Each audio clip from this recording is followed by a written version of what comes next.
Yeah, so this is really a behemoth kind of disease. It's a lot. So we're not going to cover absolutely everything, but some examples. So in addition to high blood pressure, you can also, anything that causes like heart attack or stroke or resistance to blood flow in the body.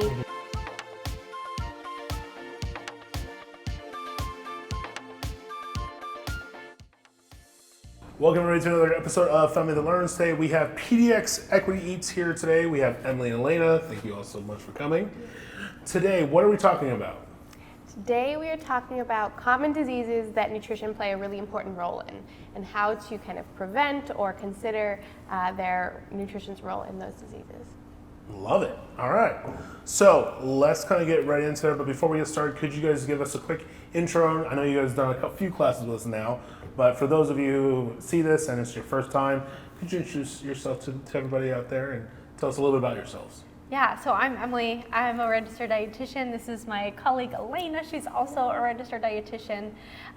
We both created Equity Eats out of a passion and love for providing nutrition education to the community. We are really passionate about providing information on access and nutrition facts and information to individuals who maybe have not had that before due to lack of resources or just difficulty accessing that information. So that's how Equity Eats was born, and that's what we do. Awesome. Well, thank you so much for being a part of this, and we hope that you guys can follow them on Instagram and on their new website that they have created. And we'll put the links down below so you guys can just click and get there. But without further ado, let's get into this. So what are common diseases that can be improved through your diet? Well, there's a lot, but today we're going to talk about some really big ones. So type 2 diabetes and cardiovascular disease, which kind of encompasses hypertension, coronary artery disease, high cholesterol, and we'll touch upon a couple other ones, things like osteoporosis and cancer as well. Perfect. So then let's start with the big one, things that I think, especially in the Black community, is very common. Diabetes. What is diabetes, and what are the different types? Because I know there's type 1, type 2. Talk to me. Tell me about these. Yeah. So there's a couple different types of diabetes. The two that we're most common with is type 1 and type 2. There are other types, but it kind of gets complicated after that. What we need to know, especially for today's class, is that type 1 is an autoimmune disease. It's usually diagnosed in childhood. Basically what happens is that your pancreas doesn't quite produce any of the insulin that it's supposed to. And so this just happens. It's kind of just bad luck. There's not really anything that we know of right now that you can do to prevent it. It just is something that happens, and you'll have to take insulin for the rest of your life.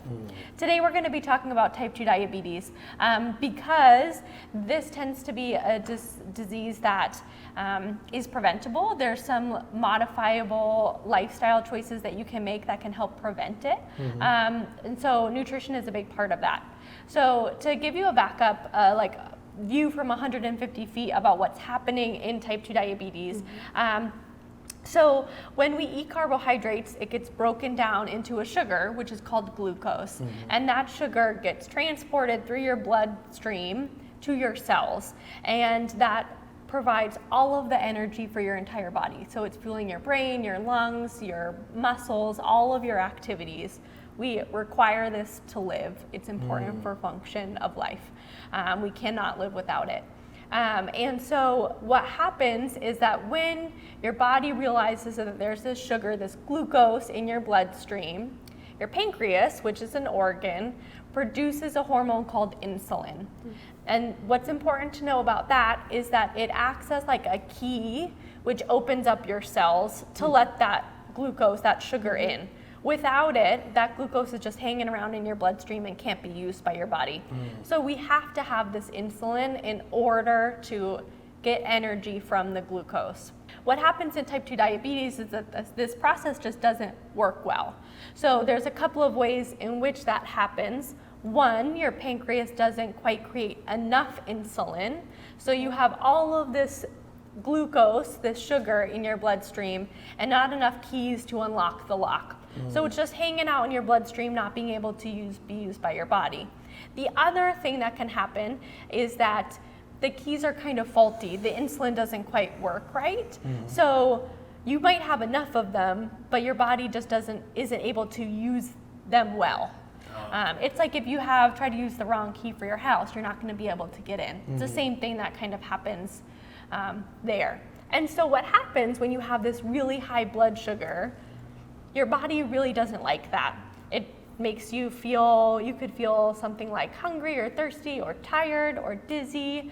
And your body is really trying to get that blood sugar down because it's not ideal, partly because you need that energy. So type 2 diabetes has a lot of risk factors. I said that it's something that is preventable. There are some things that are just parts about us that we can't change. So type 2 diabetes can be more prevalent, and depending on the race that you are, it can be, it's more likely to occur if you are overweight or obese, if you are less active or you have like an inactive lifestyle, and your family history. So the genetics does play a part in it. We're not quite sure how much of that plays into it, but if you have a family history of type 2 diabetes, it's definitely something to be aware of and kind of keep that on your radar, because you might have to pay a little bit of extra attention to that. Yeah, definitely. And I know that like my grandmother, she has diabetes, and actually, funny enough, she's 74 now, and she actually got her health so good now that she actually got herself off insulin. So I'm super happy and proud of her for that. So congratulations, Grandma. But yeah, so what are some of the warning signs for like diabetes? Because I'm pretty sure like when we talk about overweight, they're like over 50% of our population is overweight. So like there's got to be I would say a little bit more of a scientific signs versus just saying overweight. Definitely. So if those are things that can lead to causing diabetes. If you are someone who knows you're at risk and you start to notice that you are feeling really thirsty all the time, you're urinating a lot, so you feel like you have to go pee all the time, you maybe feel dizzy, you maybe have blurry vision. Sometimes people report that they're irritable or that they're hungry all the time. In some really severe cases, people will be nausea, vomiting, and sweating is another one. So if you realize that you are suddenly feeling that way and that's not normal for you, definitely go to your doctor and get that checked out, because it could be a sign that you have really high blood sugar. And what does those tests usually look like? Is it just like a poke in the finger, or is there a more extensive test? That's a great question. Yeah, so we can check your blood sugar levels just by a quick prick of the finger. I think that this is something that most people have heard about or seen before. You prick your finger really quick and you can put it into this special meter that reads your blood sugar. And that gives you a really good picture of what your blood sugar looks like at that exact moment. So at 12:30 in the afternoon when you check your blood sugar, that's what it is. There is a blood test called the hemoglobin A1C, which is a blood test that they take like a normal blood test, like when you go to the doctor, and they send it to a lab. And this gives a picture of how high your blood sugar has been over the course of 3 months. And so that gives you a really good picture of saying over the past 3 months, your blood sugar has been really high, kind of high, normal. And so that might be a good picture of how well you've been managing your diabetes, if it's something that you've already had, and it gives you a good picture of how well it's being managed. So we got done talking about the science. Now, what are some things nutritionally wise we can do to kind of prevent diabetes from happening, or even fix these things? Yeah, so that's a great question. So we talked about why glucose and sugar is really important for our bodily function, but it's also the thing that can be really high when we have diabetes. So some people get really afraid of carbohydrates. We do need them, but there's a couple key points that we want to remember when we're thinking about eating for diabetes or eating to prevent diabetes. I want you to focus on having a good source of protein at each of your meals. Protein is a non-sugar food, so you don't get any sugars from this food. Protein is the building block for your muscles, and it takes a little bit of extra time for our body to digest protein. So it helps keeps our blood sugars nice and stable, and so we want to include that at all of our meals because it's really, really helpful for a lot of reasons. The other thing is that when we're choosing the carbohydrate types that we're we're eating. There's some better choices than others when we're thinking about what it's going to do to our blood sugar. A donut is going to affect our blood sugar very differently than a slice of multigrain bread. And the thing that's most different about that is the fiber. So when you have protein, I want you to focus on, the next one is fiber. Fiber is super hard for our body to digest. It takes a lot of work, which means that our body is digesting really slowly. If we think about your blood sugar as something that can, when your food is digested, it goes into your bloodstream. The blood sugar goes into your bloodstream. If you have something like a donut or a cake, those are very easy to digest because they don't have a lot of fiber, which causes your blood sugars to kind of skyrocket up. If you have something that has a lot of fiber, it takes a lot of time to digest. It kind of digests slowly, and so your blood sugars creep up slowly, giving the insulin that you have a better chance to catch up. So protein, fiber, the other thing is healthy fats. These are going to help keep you full for a really long amount of time, so you're going to be less likely to go back and have a snack at 2 in the afternoon.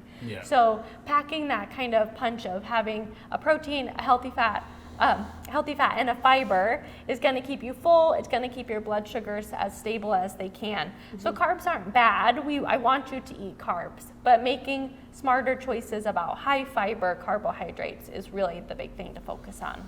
Perfect. No, that's great. All right, so now we're done with diabetes. Now let's talk about cardiovascular disease, and one of the big ones, of course, is going to be hypertension. So what is hypertension? I know a lot about it because it's prevalent in my family, and I had it when I was young, but I'd love for you to explain to everyone else who doesn't know about what hypertension is. Yeah, so hypertension is just a medical term for high blood pressure, which I think is something that a lot of people have heard before. And high blood pressure is one part of what makes up cardiovascular disease. And why hypertension and high blood pressure is so important is that it's something that we can control through our activity and our diet and our lifestyle to help lower the risk of getting cardiovascular disease, because cardiovascular disease in the United States is one of the highest diseases that causes mortality. So it's something that we really want to be careful about because it can be really harmful for us. Definitely. And what causes hypertension? So hypertension can be caused by a couple things. Your genetics could be part of it. And so you can do all of the right things and you might still have high blood pressure, in which case you should be seeing a doctor, and there's medications that they can give you to help manage that. For sure. Because high blood pressure puts extra strain on your hearts and your veins, so you don't want to leave it high. But there are a couple other things. A really high salt diet can cause high blood pressure. Really high stress activities, if you have a very stressful kind of lifestyle, that can also cause your blood pressure to go up. Okay. Oh, wow. So pretty much my entire job could kill me. I'm just kidding. Mostly. So let's go into like what are some foods and like nutrition, and you even talked about lifestyle changes that we can kind of introduce to kind of make these things either preventable or manageable or not non-existent. Yeah, so there's actually this diet plan out there. It's called the DASH diet, which is the dietary approaches to stop hypertension. And essentially what this is it's a diet that focuses on whole grains, fruits, vegetables, healthy fats, and the big part of that is it's a lower salt diet. So the interesting thing about the DASH diet is that it actually has a lower salt requirement, but it's what is recommended by the FDA for just the general American population. It's 2,300 milligrams, so 2,300 milligrams of salt a day. And the reason why they're recommending just the general guideline is because most of our diets in American culture is just through the roof with salt. And we tend to just overshoot this guideline by a lot. Oh, wow. And like, do you know about how much, like, I would say teaspoons or tablespoons, 300 or 33 or 2,300 milligrams is? Yeah, it's about 1 teaspoon of salt a day. Jeez. Yeah, it's a little. Oh my goodness. So that's. I mean, I know that for my eggs, I use a teaspoon of salt. So that's crazy to think about. Like we are going through the roof when it comes to salt. Yeah, and it's one of those things that when I talk to people who have actually implemented lowering their salt intake is that your taste buds get kind of used to how you're eating. So if you generally eat a really high salt diet right now, when you first make that change, it's gonna be a noticeable difference. So I always encourage people, you know, other spices are your friends. There's lots of salt-free spices out on the market that can really help kind of fill that flavor punch that you're looking for, and that transition period is really the worst part. Once you kind of get used to having a lower salt diet, I think a lot of people come back to me and they're like, wow, I went out to eat the other day and it was so salty. It just tasted really different. So that's like a nice little pearl in there, is that it's not going to feel quite so drastic all the time. Right. That's where you come in. You can teach us how to flavor things without salt. Add some spices. I will do my best. I will do my best. Lemon juice. For sure. And then actually, that was actually going to be one of my next questions. Like, so say that we do have, it's for some people that want to try to wean off. Like, what are some things we can do to, I would say, even if we are at a higher level of salt, like, what are some things we can do to kind of flush that salt out? Yeah, so making sure that you have good hydration is definitely important. We don't want to overwhelm your body and just load it up with salt and not give you enough water to help flush all of that out. And you know, when we're thinking about lowering the amount of salt that we have in our diet, there's lots of little things that you can do too. Salt gets kind of sneaky in places. Sliced bread can be super high in salt. Things like canned goods, sliced deli meat. So if you're looking to lower your salt intake, I would say start there, because there are some lower salt options out there of canned goods, of deli meats, of sliced bread, of baked products that are lower in salt that you won't even realize the taste difference, and you can cut them out that way. Yeah, so looking at labels and reading your labels and seeing like, hey, how much sodium is in my bread, or is there a lot of sodium in my, you know, X, Y, and Z? Because I know even like soft drinks have a lot of sodium.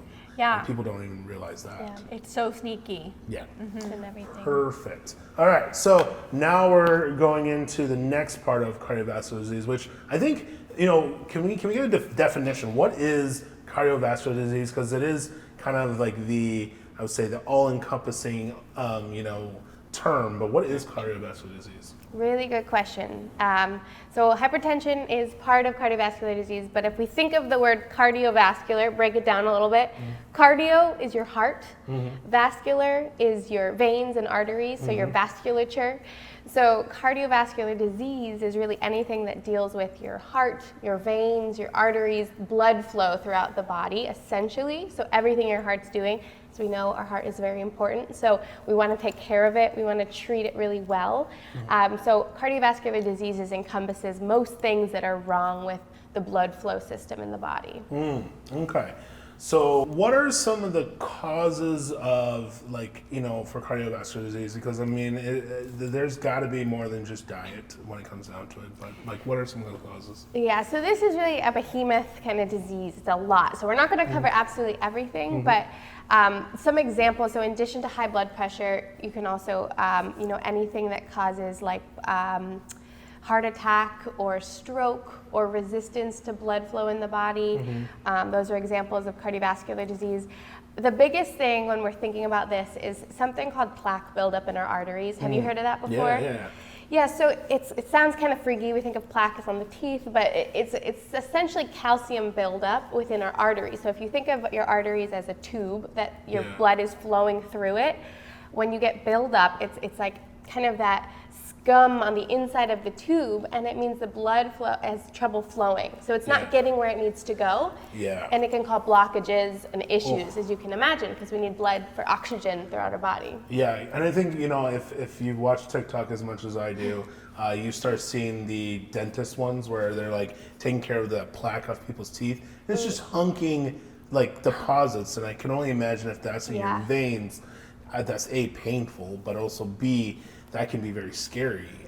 Because I think, you know, I think especially when I was younger, there was a lot of videos and stuff of people of like, I think the biggest thing was like dads dying of heart attacks all the time. And so like, what can diet-wise, how can we kind of reduce that opportunities of potential, you know, heart attacks, strokes, hypertensions in the future? What are some things that we can do to kind of prevent those things? Yeah, so we'll definitely cover diet. I do want to touch on, like right before you're talking about causes. So there's a lot of causes too. Diet's a big one, but it also can be, as Emily was saying, genetic. So you can have a family history that can cause you to be more likely to have heart issues, which is really scary. There's things in addition to diet, like smoking cigarettes, that can cause a lot of heart and blood flow issues. Age, there's a gender, race, as we were talking about earlier. So there's a lot of factors that cause these that are not what we call non-modifiable. So you can't really do anything about it. You're born into it. You're a man, you're a woman. You have a family history of this. But there's definitely things we call modifiable, which means you do have power to change them. So diet for a healthy heart is really what we're thinking about. The biggest things we want to focus on are, one, eliminating the processed foods, because processed foods have a lot of unhealthy fats and they have a lot of high sugar in them. So that's really what's going to drive a lot of that plaque buildup, is eating the wrong type of fat, eating really high sugary diet that's going to cause that buildup. So fat's a big one. We've talked about fat a lot before, but focusing on healthy fats, so mostly those plant fats, avocado, olive oil, there's some other healthy nuts and seeds. Fish is a huge one. Omega-3s. Love that. Those are really heart healthy. Cheerios? Oh yes, Cheerios. You want to know a fun fact why Cheerios are heart healthy? Do you know? Go on. Why? They have fiber in them. Ooh, there you go. Perfect. So fiber is a huge one. So just add fiber to anything and you'll save your life. Focusing on fiber. So we can't stress it enough, getting that 30 to 40 grams of fiber every day, helpful with heart health, diabetes, weight management, digestion. It's just, it can't hurt you. It really only helps you. Cheerios with some fibrous fruits with that. Ooh. Maybe some protein and a little healthy fat. Okay. I like it. All right. So why is it important to reduce these diseases through nutrition? Because I think, for a lot of people, especially in the fitness community, like they think, oh, I go to the gym every day and I have an amazing body and everything like that. Does that actually being fit, can negate nutrition? Because I think that's what's really common. It's like, I can eat whatever I want because I go to the gym, 2 hours a day. It's a good question. So really, the way your body looks on the outside is not that representative of what's going on inside of it. So you could look like a chiseled, runway model, exactly like you. Like me. And you might not have the healthiest stuff going inside your body. It might not be eating right. You might be eating a lot of processed, protein bars or protein powders, putting a lot of junk in there. And you could have, a body that maybe is a little bit bigger, but really healthy on the inside. So it's really focusing on how you're feeling, what you're putting into your body. I know the saying, you are what you eat, is just, so cliche, but really it's the building blocks of your body and what's going on inside of it. So focusing on those whole foods, healthy fats, protein, fiber, it's gonna help your body, whether it looks, whatever it looks like on the outside. Usually when you're fueling yourself with those foods, your skin is glowy, your hair is shiny, you're feeling good, you're smiling, so you generally look better when you're eating healthy. That's just the fact. So we got done with talking about diabetes, now we talked about cardiovascular disease. Now the one big thing that's becoming more and more prevalent, and it's even affecting kids, is of course cancer. And that's something you talked a little bit about, but tell us how can our nutrition prevent or create cancer? Yeah, so that's a really hot topic right now, and we're still learning a lot about this. But as of right now, the World Health Organization, the WHO, they say that about 30 to 50% of cancers can be preventable with the way that we live our life. So exercising, having a good diet intake, and other lifestyle things like not smoking, all that kind of stuff. So diet is a part of that. I think, there are people that will have a great diet their entire life and they will still be unlucky enough to get cancer. But I think it is one thing that we can do for ourselves to help lower our risk of that. And so there's a lot of really cool research out there about how some certain types of cancers can be more prevalent in people who eat certain types of foods. So one of the big ones that comes to mind is colon cancer. There's been a lot of research that have shown that this tends to show up in people who have a really high red meat intake. It's not quite causative. You can't say that if you eat a steak every single day that you're going to get colon cancer. That's not the case. There's a lot of things that go into that. But they have done some studies called retrospective studies that kind of look at people who have colon cancer and take a look at the diet that they had beforehand. And they found that a big number, an overwhelming number of those people have a diet really high in red meat. And so what's really big about that is that red meat tends to be higher in saturated fats. And so really trying to focus on having red meat less often, prioritizing those other types of meat, things like chicken and fish and plant-based proteins as well. So what then should we be eating if we're trying to prevent cancer? Yeah, and so I think this is kind of where Alayna and I start to sound like a broken record. We want you to eat fruits and vegetables and whole grains. Fiber is, you know, if we're talking about the colon, fiber is incredibly important for your digestive health. That's going to be one of the big things that we can do to prevent that. And so all of these principles about our nutrition are pretty much going to be the same for a lot of the things that we're talking about here. Having a good variety in your diet, eating the rainbow, making sure you're having good hydration, protein at every meal of some sort. I think all of those things that we've been talking about just stand true for this too. Definitely. And and one of the big things is it's very just simple things you can just cut out. And I think, or just making a small lifestyle change. I mean, saying I'm going to eat a banana every day, I mean, as crazy as it sounds, it's small change. And like, you're just saying, I'm not going to have my coffee, or I'm not going to have my flavored cappuccino, frappuccino, blended, no cap, all that other stuff. Like, I think it's one of those things that, like, or just don't have it as often, and like that's okay too. That's something that I talk about a lot with people, because I think when we talk about making nutrition changes, people get really resistant to the fact of, like, when I go into someone's room and I chat with them and they're like, well, that means that I can't have X, Y, or Z, and I love X, Y, and Z. And they are afraid that they're not going to have the quality of life that they want without it. And I think, you know, there is room for everything in your life, whether or not that's the sugary coffee that you love so much, or a fried chicken, or a nice piece of steak.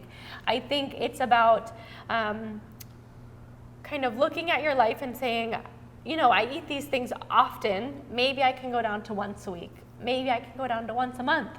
Maybe I can add this in to kind of help balance things out a little bit. It's not an all or nothing. It's about kind of figuring out what's going to flow well for you.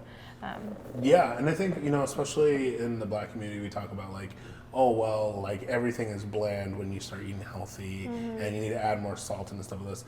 It is definitely a culture shock for a lot of people when we say, oh, we have to eat less salt. And when we say less salt, we're really talking about seasoning things. And I think it's definitely a situation of like, we have to change the culture. We have to really identify like why it's important to change, not just, oh, you need to stop, you know, doing this because, you know, this may happen. It's just like, no, well, this is actually very prevalent. Here's the research on that. And really just also empowering people to honestly like make that change easier. And even if anybody were to take the rule of, I'm going to eliminate one thing, or I'm going to lessen the amount of doing this one activity, and then seeing that, like, see how your life changes, even if it's a small change of like, hey, maybe I realize I have less pimples.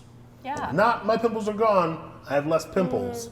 That's the positive. That's the kind of motivation people need. Small wins. Right, exactly. And I always like to encourage people to really think small when they're making these changes. It does not have to be cutting things out forever. If you love your iced cappuccino, you know, with 4 pumps of syrup, maybe get a smaller size where you can get 1 pump of syrup, and go for a small for the day. And you still have it, but it's just less. Right. I think that's fair, and I think you're really, and I love the idea of like you're really training your body to like this new lifestyle? Because I think, it's very interesting as a kid. When I first tried Starbucks first time, it was like, oh my gosh, it's so sweet, but it's so good. Mm-hmm. And then you're like, oh my gosh, I want more. And then you're just like, oh man, I'm like addicted to it now. And that mentality is very hard, because whenever you can't take yourself away from something or like not make a change easily, you're an addict. And I think what really like these diseases we talked about today come from this addiction of food, or addiction of sugar, or addiction of salts. And then like these things need to be identified, and like, just like any other addiction, what is the first thing you need to do? Create some changes, set yourself up for a good atmosphere of change. I think that's huge. Totally. And I also like to think we're talking a lot about removing things, eliminating things. Like, what can you add in? Maybe you're having your meal, you're having this delicious like traditional meal that you love so much, but have it with a side salad. Add those fruits and veggies in. Not only will it will fill you up, so maybe you're not as hungry for as much of the food, but it's also giving you those nutrients. So think about also what you can add in to your diet and your routine that feels good as well, rather than eliminating, because that feeling of like deficiency and losing things is also sad. You're going to mourn the loss of a lot of these things. So also reframing to what am I adding in to my day that I can also enjoy, but maybe a little better for me. All right, so honestly, thank you guys so much talking about, I know we hit the big three: cardiovascular disease, talking about diabetes, and of course cancer. If you guys want more information, by all means, go check out their website. They have more information for you guys, and you can connect one-on-one with them about any of your questions that you may have. Yeah. And again, did you guys get your social media up yet? Website only. All right. So it's still on website only. We're going to get their social media by the next video. I swear I'm going to work on it with them. All right. But if you guys want to check out more information, go to our description down below. Make sure you like, share, subscribe. Pass this on to a friend. Share this to your friends and say, hey, this might be a video. It's only about 20, 30 minutes long. You should take a listen to it, because I think having more conversations with your loved ones, with your friends, that can really make some changes. Absolutely. So thank you guys out. Thank you guys so much for watching. And again, we'll see you guys in your next video. Make sure you guys comment down below. I'm pretty sure these two ladies are going to answer any questions you have, including myself. And I appreciate you guys. Have a wonderful evening. Bye. Bye.